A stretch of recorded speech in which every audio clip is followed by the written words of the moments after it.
Hello everyone, hope you're doing well today. Hopefully I earned your sub. If not, thank you for watching regardless. I'm at 929 I believe. So regardless, Deadrop is a brand new first person shooter extraction game coming from Dr. Disrespect's new studio, which comes from industry veterans, which is, it hasn't been the most appealing project. Look, Dr. Disrespect is incredibly popular, but when it comes to like making an actual video game, that's a whole new other level. Now, the guy does have experience. He has worked as a community manager with Call of Duty, so the guy has a lot of experience within the gaming industry. So this would probably be the natural next step. You're already at the top of your game within streaming content.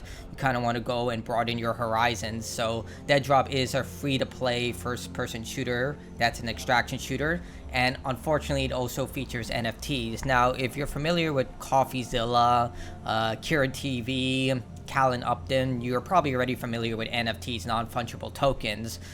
At the core, they've plummeted because a lot of the original projects that were basically rug pulls and scams linked together with cryptocurrency have fallen off a cliff. A lot of artists had their work stolen and minted on the blockchain. There was an incident where someone stole like old video games like Blackthorn from Blizzard Entertainment and decided to make those into NFTs, and his argument was, well, they're not doing anything with these IPs, so I thought I could just take them.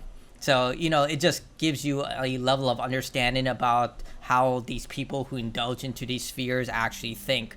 Like, it's basically just rich people laundering money or trying to trick stupid people into investing into these projects.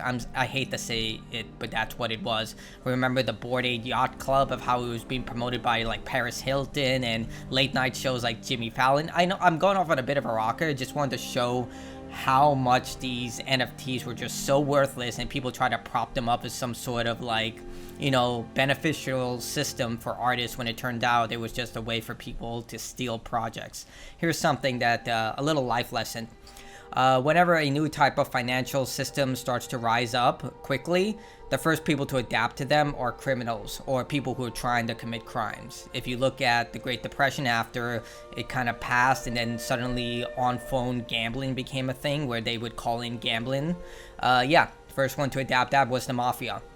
So when it comes to these types of new financial institutions or transferring money, the first people to adapt it are people who are either trying to siphon money from lower income individuals or people who are literal criminals. Like, allegedly, I have to put that in for legal defense just in case, but we are all familiar with this from, again, CoffeeZilla, Kira TV, Callan Upton. If you are unfamiliar with them, I highly recommend it. So you can tell that Dr. Disrespect's game was kind of going on an uphill battle the second he indulged into NFTs, because the second you can make real world money from this stuff like Axiom Infinity, the first people who are going to adapt to this are going to be cheaters, people who create programs to try and just bot the entire game. If big AAA companies like Call of Duty, with Activision Blizzard, Microsoft, Sony are having trouble combating these people, there's no way a small indie studio is going to do it. Either way, benefit of the doubt, maybe he's figured out something that we don't know about, but either way. Less than a year out from the formation of Midnight Society, and the team of veteran developers now has its first project out in the wild to some degree. Officially titled Deadrop, moving on from earlier project moniker, Dr. Disrespect's own game is an FPS with a mix of P versus P and P versus E combat all in one. Now, this is what the game originally looked like when it first launched for founders who got access to it. Let me put on the volume.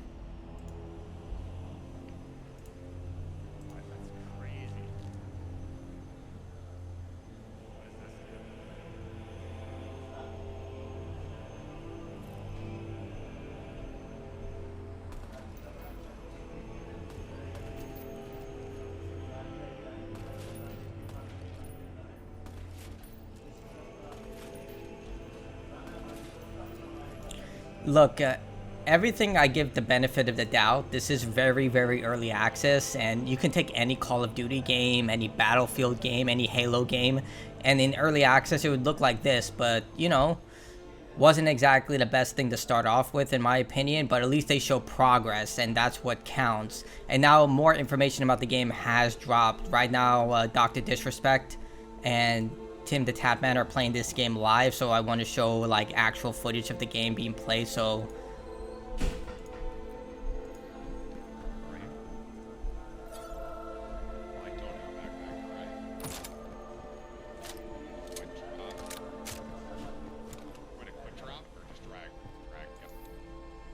Now, this game doesn't look bad. It doesn't. Like, I've seen far worse, but it also doesn't look good. Again, this is a free-to-play game, so I'm not expecting Call of Duty textures level of quality or Battlefield.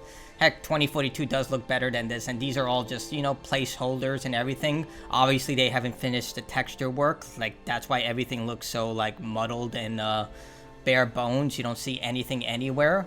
But at its core, like, this doesn't really look like... I've been watching this for, you know, a substantial amount of times. This is just a short snippet, but at its core, it does, like, if I had a choice between X Defiant, which I did a review about, that it's just like a, you know, a mediocre Call of Duty mobile shooter, and this, I would choose X Defiant. Like, again, I could be blown away later on. This could completely circumvent every expectations I could possibly imagine, but looking at this, at what it looks at right now, doesn't look that great. And especially nowadays where live service games are being destroyed right now. Like, when EA can't even keep Apex Legends, one of the biggest live service first-person shooter games alive right now, on their mobile sector. Like, mobile gaming is huge, and literally you just have the worst version of Apex Legends running on that, and you just allow it to do its own thing, and like, just, you know, it's the worst version of Apex Legends. Let me put up some gameplay for that. Apex Legends mobile gameplay. So this is what Apex Legends on mobile looks like. Like, look at this. And all they had to do is like have a skeleton crew just keep up with the game and make sure that it's just running at its most bare elements, because let's face it, mobile games are not exactly the most competitive, because usually they're just filled with microtransactions. Like, I'm sure there are some mobile games that really go the extra mile and are terrific built for the platform, but with this, I mean, the Switch version for Apex Legends is superior, and the fact that EA couldn't even keep this game alive should speak volumes about like how cutthroat the free-to-play industry is right now, especially that more and more games are being shut down. Like, Multiverses is likely going to be dead on arrival, and a lot of other live service games are just getting the axe right now. If you watch Big Fry TV, you're probably familiar that more and more of these live service action games are just getting completely doused out, because more and more people can dedicate their time to these live service games, because, you know, like, I play Fortnite only for these special events, but I just can't keep up with all this new systems and all these new battle passes that are constantly coming out, because you have to dedicate so much time to these live service games that they become their own type of second job. It's almost like playing an MMO. Like, you dedicate so much time and investment into it, and if you put money into the game and get skins and all that, that's even more sunk cost fallacy. But again, when you have that game shutting down, and you have games like that look like, you know, this, I don't know. Look, you may have Dr. Disrespect's loyal fan base who will play this game to their letter, but if you don't get the average person to play these games, they're not going to win. And I'm sure he's more, again, he has experience within the gaming industry more than I do. He has direct hands-on experience, so maybe he knows something that I don't. But the fact that it's an NFT game, which again, NFTs are dead in the water right now, and it's just going to be rife with the cheaters who are going to try and bot the game as much as possible in order to extract as much money from the game as possible. It's like, when you start to compound the evidence, it just doesn't seem that it's looking that great. And just to add another nail into this, like, criticism coffin, look at this. This is a Roblox game that is free, available now. Now look at this.